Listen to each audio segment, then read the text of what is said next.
বাড়িতে গোপুসোনার পুজো হয়ে গেছে। দেখো আমার মা আর দিদি এক হাতে সব জোগাড় করলো। এই দেখো সবাই পুজোর আয়োজন সব দিদি আর মা করেছে। দেখো পুজো হয়ে গেছে, ঘরে সব কিছু নিয়ে গিয়েছে। ওই যে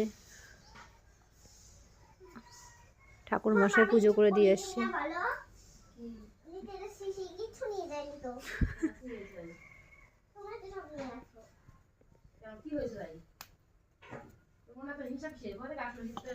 এই দেখো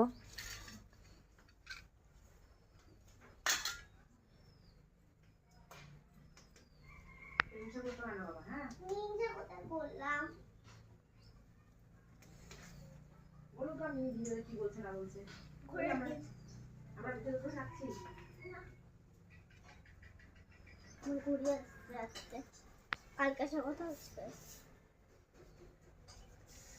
কি করছিল?